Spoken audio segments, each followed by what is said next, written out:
And we'll break down why that is. It's the ayat of love, as some mufassirin have referred to it as.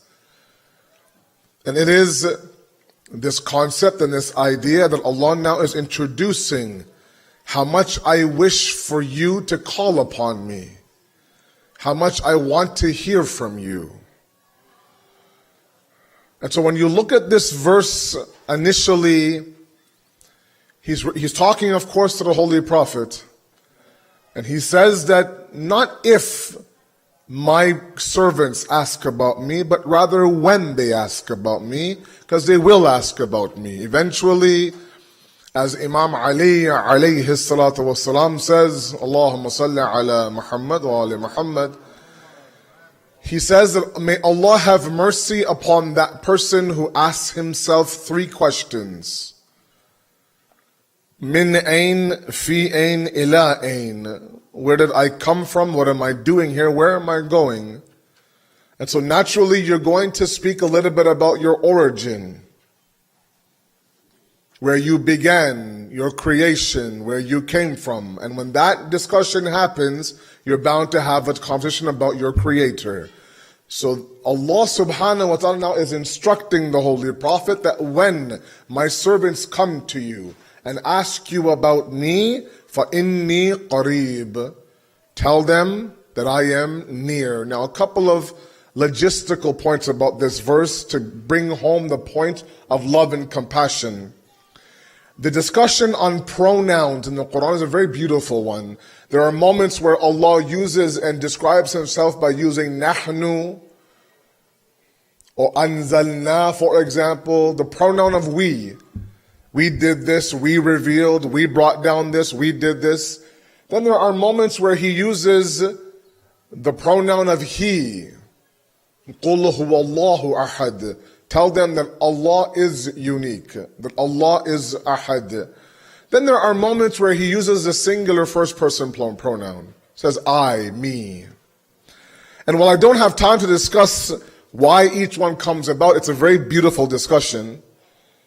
Just very briefly, they say that when Allah uses nahnu or we, it's usually an explanation of the power of His authority.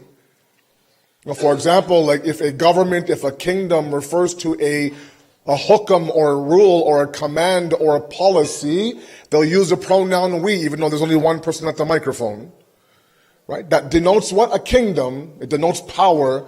It denotes authority almost. Allah's no different. When He uses we, usually in those verses, it follows that He's talking about some command or some act that He did to bring about this type of movement. When He refers to He sometimes, He's referring to He to those outside of the deen that's questioning Him and who He is. Tell them that Allah is ahad. Huwa ahad. Huwa, of course, is the pronoun here. And then when He uses me or I, like He does in this verse, 7 different times in this 2-line verse, He uses I or me or my as a pronoun. 7 different times. It's the most He's ever used that pronoun of the first person in any verse possible. And we have verses that are lines long. But in this verse, which is only 2 verses, 2 lines long, in there 7 times he refers to me. When they ask you about me, tell them that I am near. Then what? Then call upon me, answer me, for surely I am, me and my, etc., etc. All these things denote the fact that here, He's not talking to the disbelievers, not even talking to those who perhaps tell them that He believes. He's referring specifically to His slaves in this verse. And because He's Mukhatab, or His audience there is the slave of Allah, He has immense love for that slave. And the love is very known here. When Nabi Musa is asking Allah subhanahu wa ta'ala, Allah, when I pray to you, do I climb the top of the mountains and scream for you from the top of the mountains? Or do I whisper in my musalla in the mihrab? Are you far from me where I have to scream top of the mountain? Or are you right beside me where I have to whisper and you'll hear me? And the answer comes through a wahi that Musa, when have I ever left your side that you feel the need to climb the mountain and scream from me? This verse is what this is all about. Tell them, فَإِنِّي قَرِيب, that I didn't go anywhere. I'm not far. I am surely near. Inna, of course, as many of you know, in Arabic means what? Surely. It's ta'kid, it's emphasis. Not only am I near, but I am surely near. I'm verily near. Hatman, I'm near. When they ask you about me, tell them I haven't gone anywhere. I'm near. And then he has this very beautiful description of the individual who calls upon him. He says what? He says, I will call upon that person. Da'watan da'i idha da'an. Let me explain these three very carefully. On the screen you'll see da'watan with a tanween at the end. Da'watan. Those of you who have studied a little bit of Arabic grammar, you know that when the tan at the end comes on top of a verb or a mastar, that's called al-mastar marra, which means what? That this is an act that has only been done once. Please listen very carefully. He says, I will answer the call of the caller when they ask me da'watan. Only once. I'm not asking you to ask me 10 times, 20 times, 40 times, make you beg me and beg me and beg me. I'm not power hungry, nor is it that after 6 months, a year, you decide to call upon me, and then I'll say, oh, now you decide to call me? No, let's make you beg. No, he says, no, da'watan. Mastar marra means that the first time anyone calls upon me, I will answer them. I will call them. Who is it that's calling? Al-da'i. Again, on the screen. Al-da'i. Al-da'i could be any caller. It doesn't say Al-da'i mu'min, Al-da'i shi'a. No, there's no condition there. Right? You could be somebody who is a sinful person. You could be somebody who's an alcoholic. You could be somebody who's a drug addict. You could be somebody who's pious. It's not clear from this verse that Allah makes a condition on the caller. He says, no, al-da'i, whoever calls, da'watan, the first time I will answer that call. There's no conditions here. Allah doesn't expect you to be this person, then I'll call upon you. No, you've seen individuals who perhaps have no business asking Allah for du'as, and that dua is qabul or accepted. This is the grace of Allah. Now, alhamdulillah, mashallah, you are the Ahl Ilm. All of you know what Rahmaniyat means, what Rahimiyat means in Bismillah ar-Rahman ar-Rahim. Right? One is khas, one is am, one is specific, one is general. All these things, mashallah, all of you have heard from ulama who are far greater than I am. So it's not just this idea, this is where the English translation becomes very weak, where English becomes a very weak language. Arabic is so rich that it can't be captured sometimes in a very simple English translation. It'll say on the screen what? He'll answer the call of the supplicant. No, that's not the case. That's a very weak translation. He will answer the call of that person who decides to remember him after months and months and months, for the first time after many years. It could be any da'i, and then idha da'an, whenever they call me. I'll give you a very simple example to understand this point. Sallu ala Muhammad wa ala Muhammad, please.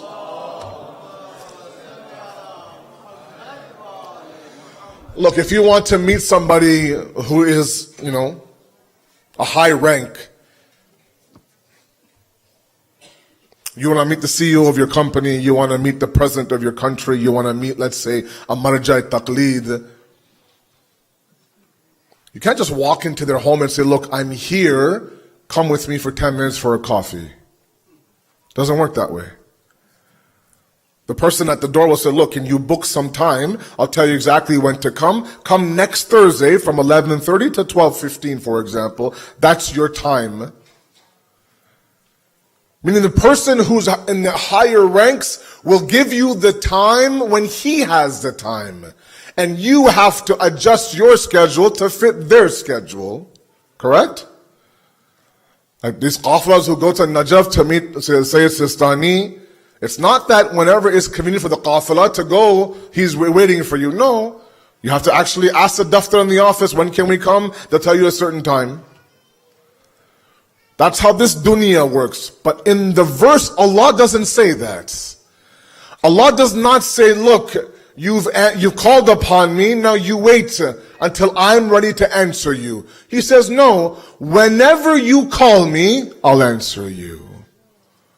Meaning what? That whenever you have the fursat, and you have the time, and you get your act together, and you have that tawfiq, and you have that awakening, I'll be right here waiting for you. Whenever you call me, I will answer your call. It's not that you have to wait for my time. No, I'm always ready to answer your call. So let's examine this middle portion very carefully now. Allah is saying what? That look, if somebody wakes up one day who has denied Allah, ignored Allah, rejected Allah for the past 6 to 7 to 10 months, and one day he wakes up and decides to call upon Allah, Allah says, even that person, I will answer his call.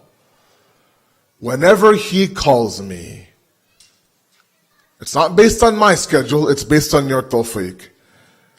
And then Allah ends off the verse by saying that now that I've done this for you, I want something back from you as well.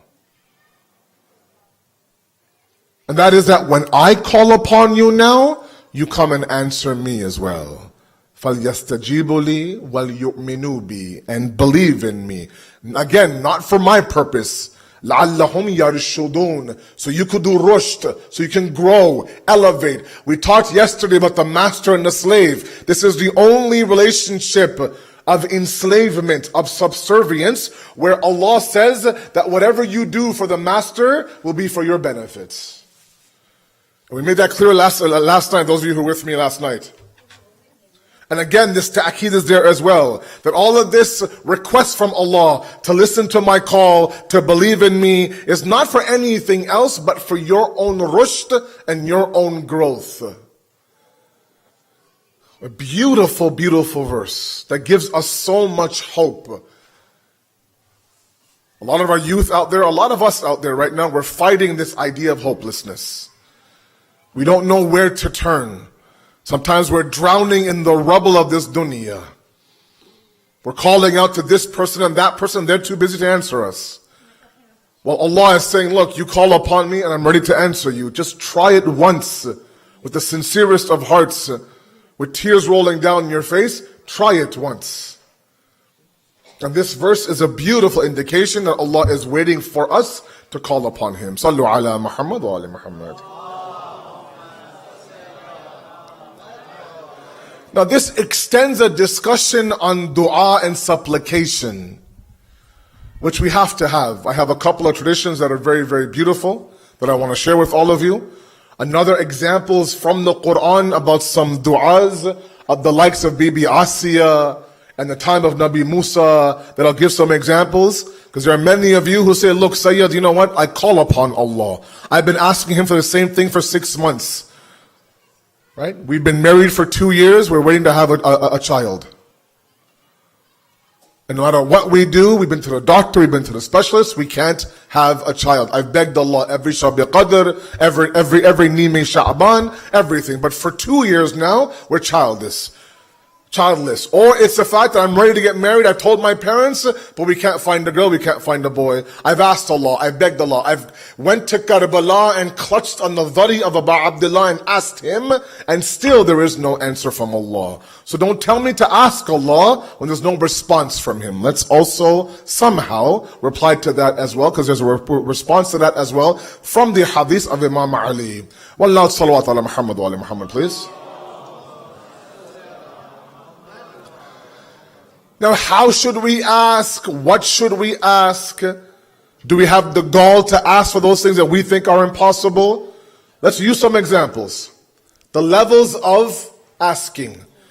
We'll start off with the very basic level. During the time of the Holy Prophet's mission, after the age of 40, after Bi'that, when he announced himself to be the Prophet of Allah, the rapid growth of Islam was well documented. This empire was growing. There was a man, listen very carefully please. There was a man before the Prophet announced that he was a prophet that was very close to the Holy Prophet. That used to help the Holy Prophet. In fact, would invite him to his house, give him a bed to sleep on, give him some work to do. He was very helpful to the Holy Prophet before the age of 40. Now at the age of 40 and things are booming and things are flying now, the empire of Islam is growing. The friend of that individual approaches him one day and says, do you recognize this man who's claiming to be the Prophet of Allah? Of course, this is Muhammad. I recognize him. Do you remember what you did or for him before the announcement that he was a prophet? He goes, yes, I do. If I were you, I would go remind him of all the things that you did. He is not right now the leader of a very powerful empire. He has a lot of resources at his disposal. If I were you, I'd go remind him of all the things that you did for him. So he did just that. The man approaches the Holy Prophet, says, do you remember me? He says, of course I do. You were helpful for me when nobody was. You were there for me when I needed the most help. He said, yes. He says, it's quite the movement you have going here. Quite the empire. I'm paraphrasing, of course. Things are moving along very well. You're very successful in your business. And the Prophet of Allah was a very smart man. He knew exactly what this man wanted. He said, I understand, I wish to pay you back for all of your zahmat and mehnat. Tell me what you would like from me. And he had a long list of everything from camels to horses to date trees to land to gold to everything. And whatever the Prophet had out of his own personal pocket, he gave to him. And when the companion asked the Holy Prophet, what was this all about? The Prophet made a very beautiful statement. He says, if only this man asked from me what Nabi Musa was asked from by the old woman. Let's go to Nabi Musa's time. What did the old woman ask from Nabi Musa? Nabi Musa is leading his tribe away from the clutches of Fir'aun. They're leaving Egypt on their way towards Palestine. They get lost in the desert. They have no idea where to go. Nabi Musa calls upon the Buzurgan, the elders of the tribe, and says, what do you think we should do? And people gave their ideas, people gave their suggestions. One man says, I remember that my ajdad, my forefathers used to say that when you leave Egypt, take the grave of Nabi Yaqub with you. We haven't done that because Nabi Yaqub wanted to be buried outside of Egypt. And so Nabi Musa asking around, anybody here know where Nabi Yaqub is buried? Everyone looks around, no one has any idea until this old frail woman comes to the front and says, I know exactly where Yaqub is buried. Can you tell us so we can move our way out of this difficult situation? I can tell you, no problem, but there's a price. Nabi Musa says, no problem. What would you like? Keep in mind what that man asked from Prophet of Allah, and now what this woman is asking for Nabi Musa. She says, first of all, Nabi Musa, I want the power of my legs back. My legs have become very weak. And my eyesight is almost gone. I want my eyesight back. And then she says, I want to be raised with you on the day of judgment. She got greedy a little bit, this old woman. Nabi Musa says, no problem. Grants all three the du'as. They grab the grave of Nabi Yaqub and they make their way out of Egypt.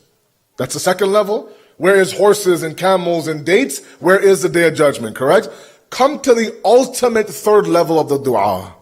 Surah Tahrim. Ayat number 11, the wife of Fir'aun. What does the wife of Fir'aun ask for? And this is a mithal, an example that was used by Allah. ضَرَبَ اللَّهُ مَثْلًا لِلَّذِينَ آمَنُوا. For those who have iman, mashallah, all of you in this hall. And the fact that Allah uses this as an example is a lesson for you and I that I'll get to after the dua. What is that example? إِذْ قَالَتْ أَمْرَأَةَ فِرْعَوْنَ. When the wife of Fir'aun says to Allah, Ya Rabbi, Ibni li indaka baytan fil jannah. Beautiful dua. And free me from the clutches of Fir'aun wa amalihi wa najjini min al-qawmi al-zalimin. And free me from the people who are the unjust. What does she ask for? Oh Allah, build for me a house, a bayt in Jannah, indaka, next to you.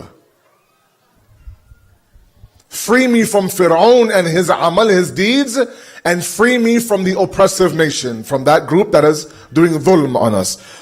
It's one thing where you ask for Jannat, I get that. It's one thing where you ask for a house in Jannat, I even get that. But to ask for a house in Jannat beside Allah subhanahu wa ta'ala is a big dua. She basically wants to be Allah's neighbor in Jannah. Correct? If her house is 12 Jannat way, she wants Allah to be 14 Jannat way. That's what she wants. That's the dua that she has. I don't want any house. I don't want the house to be anywhere. I want it to be indaka, close to you. Now some of you might argue proximity here is not actual physical proximity. That's fine. That's a different discussion. But the idea that she has the audacity and the gall and the himmat to ask Allah for such an impossible dua, and then for Allah to use that as an example and a verse of His in the Quran is a lesson for us to say that when we believe things are impossible, they very much are possible, given a few conditions. Why is it that the wife of Fir'aun was able to have such audacity to ask Allah for such a huge dua? In the tafsir they say, if you study the life of Asiya, if you study the life of Bibi Asiya and what she did and how she did it, this was a woman who didn't just live in the time of Fir'aun. This was a woman who was married to the Fir'aun of her time.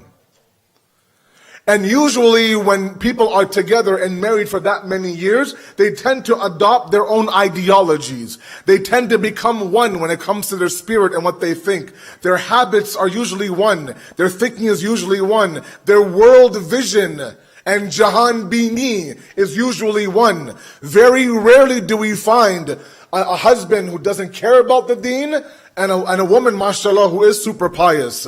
Maybe that happens once in a while, but not so much. But this is something else. This is one side Fir'aun and one side Asiya, where Asiya now is living with the man in a castle 24 hours a day with Fir'aun. And yet she protected her iman to the point where not only was she able to uphold the idea of being the wife of Fir'aun, but she didn't allow his Fir'auniyat to affect her. She lived with the man. And yet she didn't become mushrik. She had every excuse in the book to say, look, Allah, I would have loved to believe in you, but I got married to Fir'aun. I became Mrs. Fir'aun. If I don't become Fir'aun-like, what would I be? And right away that tells people like me, who's the king of excuses, that all these excuses about, I would be more pious, wallah, I would be, if I was living in Qum, or in Najaf, or in Karachi, or in Islamabad, or in this or that, where the adhan is going off every single salat, where you turn on channel number 3 and Duai Kamil is coming on Thursday night. I live in the Bay Area. I live in a time of fitna and fasad. I live in the time of Donald Trump. I live in the time of the shayateen. All these things are there. The fact that I barely have a few hairs on my face is nothing short of a miracle, Maulana. The fact that my hijab is still on its head, otherwise it's slipping, it doesn't matter, it's still on my head. That should be enough. All of these things go out the window. This was a woman who lived beside Fir'aun. We today live in a Fir'aunic time. If she could live beside Fir'aun and not to be affected and impacted, in fact being used to raise a prophet of Allah, and she's a ghayr ma'soom, by the way, then perhaps maybe you and I have a little bit of hope. Maybe in this verse of Surah Tahrim, the highest level, forget camels, forget eyesight, forget my legs, I don't want anything. I want to be your neighbor in Jannah. That's all I care about. And the fact that you put me beside Fir'aun and I fought and I fought and I fought to not become him has given me the audacity to ask for such an important dua. The point is that when you do that, when you fight for your iman, when you ward off the shayateen around you, when you don't become affected by the society that you live in, then you have the opportunity to ask for the impossible. Because the Prophet of Allah says that there are people whose du'as will hardly be accepted. And the first person he describes are those people who pray for rizq, beg for rizq, but they do it while they're sitting at home all day doing nothing. Meaning what? Harakat from you and barakat from Allah. Movement from you, everything else comes from Allah. We want Allah to hear my dua, listen to my dua, answer my dua, but I make zero effort to hold on to my deen. In fact, I have excuses upon excuses. And that's not what these levels of du'as are telling us. If you want to supplicate to Allah, we supplicate with the yaqeen that I have the opportunity to ask for the impossible, inshallah. Sallu ala Muhammad wa ali Muhammad.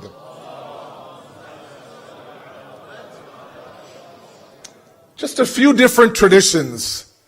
And the last one maybe is the most important, especially for my mothers and my women in the audience, who often complain that I've been asking for the same dua for 3 years and I don't even get a hint of the fact that he heard me, forget answer me. Why is that? Inshallah, I have a hadith that will inshallah maybe help us get through it.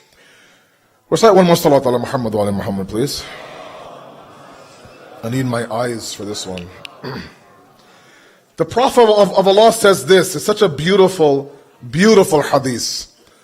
He says, resort to Allah in your needs and seek refuge in Him in your misfortunes, and humiliate yourselves before Him. For surely dua is the essence of worship.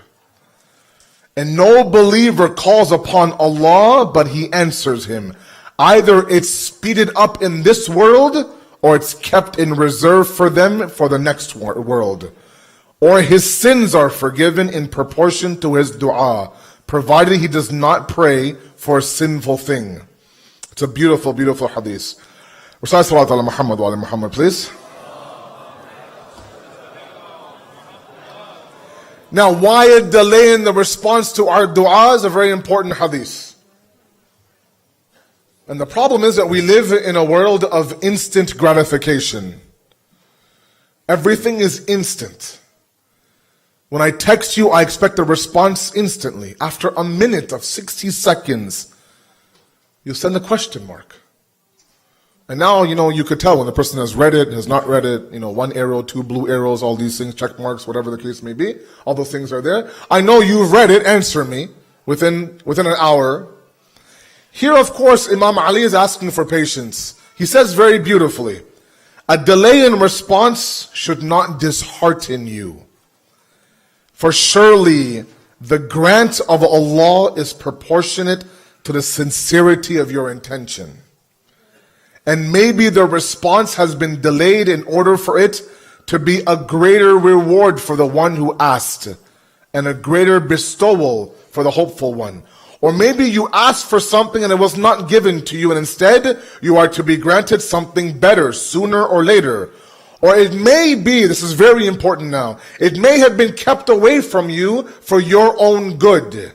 For many a matter that you asked for would be detrimental to your deen if it was given to you. Such a beautiful point he makes. That yes, we asked Allah for a raise. We asked Allah for a promotion. We asked Allah for an extra 0 in my salary. But who knows, maybe Allah says the moment you make a little bit extra money, I won't see you on Thursday nights. Or maybe if you ask me, let's say for example, for a bigger house, let's say for example, now to make the mortgage payments and to make the property tax payment and to pay the bills and to run that house monthly, you need a second income. A second income requires a second job. That means for 7 days a week now, your wife doesn't see you, your kids don't see you, Sayyid Abdi doesn't see you, Allah subhanahu wa ta'ala doesn't see you either. All to make sure that you're running a bigger house than you did. Maybe Allah knows that if I give him this, I won't see him again. Let him stay where he is. Be patient with what he has, knowing full well that I know that so long as he is in this state, he'll remember me. I give him a bit more. If I take a little bit more less away from him, I won't see him. Many times we have stories of companions during the time of the Holy Prophet, where the Prophet would ask him. There will be, for example, there's a story here. Let's end with this. Sallu ala Muhammad wa ali Muhammad.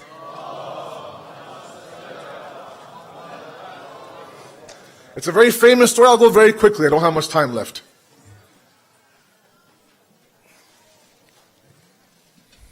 There was a man during the time of the Holy Prophet that would sit outside the masjid of Rasulullah 10 minutes before every salat. Would not miss a single salat in the masjid.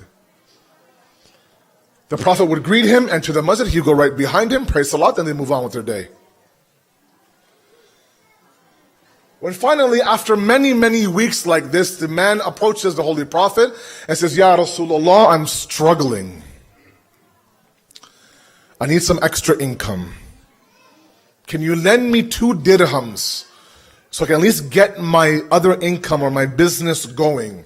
The Prophet says, sure, no problem. Gives him 2 dirhams. He goes, he buys a cow for 2 dirhams, sells milk to the market. The cow that he received, mashallah, was a good cow.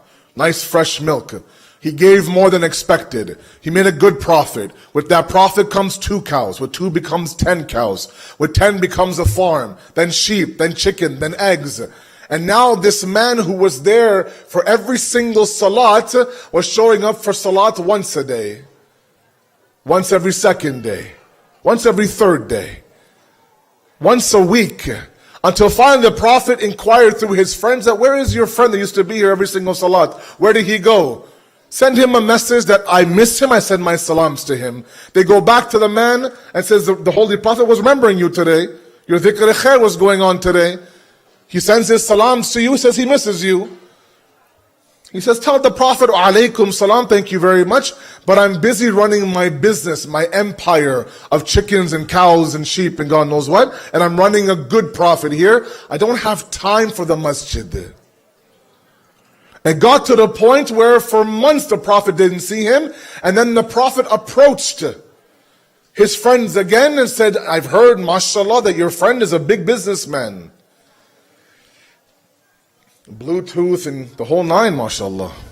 Yeah, Big Willie. He says, tell him, if you can, please, to return my 2 dirhams that I loaned him. Allahu Akbar. The friend goes to his friend, says, look, the Prophet wants his 2 dirhams back. And now, of course, it's ghurur, right? 2 dirhams. Psh, no problem. Here you go. Tell him, thank you very much. No problem. 2 dirhams was given, and slowly but surely the chicken stopped giving eggs. The cows became a little bit sick. Starts to sell off the cows one by one, down to a few cows, 1 chicken, a few cows and 1 cow, then nothing. And one day the Prophet leaves his house, and lo and behold, sitting in front of the masjid was that very man just before salat. And the Prophet says to him, be careful what you ask for sometimes. Allah knows exactly what you need and what you don't need. All we have to do is trust His system. That's it. He has a system, trust it. Work hard, ask for those things that you believe, but if you don't receive it, we're not complaining, we're not challenging, we're not going off to somebody else. No, we're trusting His system, especially my youth out there. A lot of you are struggling. You're fighting your nafs, fighting shaitan, fighting those elements around you that are begging you to pull you off the path of Allah. And all you do is beg Allah, please Allah, keep my head above water, inshallah. That's all I ask. And all Allah wants from you is struggle. Allah doesn't look for results. And the problem is that we live in a result-driven world. All the resume wants to see. Is that the adhan in someone's phone? It's early, right? I have 5 minutes still, don't I? Okay, inshallah. I don't want to play with iftar. I mean, that doesn't... I'll lose that battle every single time. Yeah. I don't know where I was now. Sallu ala Muhammad wa ala Muhammad, please.